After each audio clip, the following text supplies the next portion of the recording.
Well, the judge had some very strong words for the defendants. Nicolas Sarkozy, of course, the former French president, his lawyer, Thierry Herzog, as well as the retired judge, Gilbert Azibert. Now, the judge said that as men of law, men who know the law, Nicolas Sarkozy, of course, was a lawyer by training. She said that they knew the law and they knew they must have broken it. They are accused and found guilty of corruption and influence peddling. Basically, Nicolas Sarkozy, as a former president, and his lawyer, Thierry Herzog, were accused of having tried to get judicial information about a case involving electoral financing of Nicolas Sarkozy's campaign, get that privileged information out of the judge, Gilbert Azibert, in exchange for the promise of a nice job in Monaco. Now, I should stress that that judge never got the job in Monaco.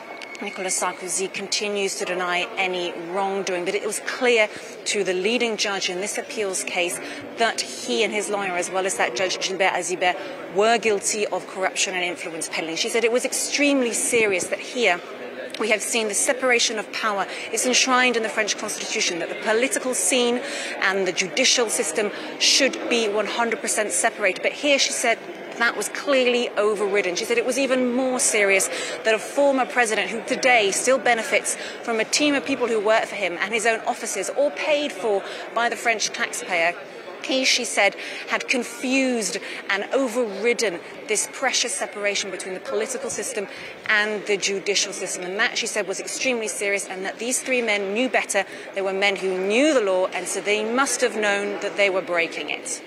Claire, this is very complicated. There are a lot of allegations against Nicolas Sarkozy, but tell us a bit more about some of the things he's been accused of. Well, this particular affair, honestly, is a little bit like a film, or I can imagine it being a Netflix series one day. It involved burner phones that Thierry Herzog, his lawyer, bought in a shop somewhere down in Nice, on the south coast in the south of France. He bought a couple of burner phones. He opened a line in the name of Paul Bismuth, which just happened to be someone he knew when he was at middle school. The name just came to his head, I assume, when he was in that shop opening those lines. But the police had tapped Nicolas Sarkozy's phone. They were listening to his conversations with his lawyer, but that was because they were looking into his campaign finances in 2007. They were trying to work out whether Nicolas Sarkozy had gone to the former Libyan dictator Muammar Gaddafi to get money for his 2007 campaign. As they were listening to his phone, they worked out, because it was quite clear that the Nicolas Sarkozy and his former lawyer had another line, a secret line. That was the Paul Bismuth line. Then the police managed to tap that phone too, and that is how they listened to these conversations where Nicolas Sarkozy and his lawyer Thierry Herzog were talking about Gilbert Azibert, this retired judge, and that was there that conversation happened about Gilbert Azibert wanting this job in Monaco. Well, I can help him get that job, Nicolas Sarkozy had said, but in exchange he wants some judicial information about this illegal electoral financing campaign. So it's really complicated. That's just a very brief overview, Jeannie, but there are several affairs and they're all linked together. That's what's important to remember. The affairs are all linked together. Nicolas Sarkozy has, of course, denied any wrongdoing, and he and his lawyer will now go to the Cour de Cassation.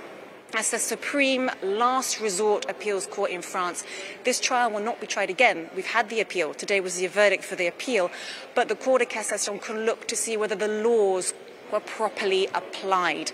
And that is where Nicolas Sarkozy is headed now, to the Cour de Cassation. That really is the last resort, supreme appeals court here in France.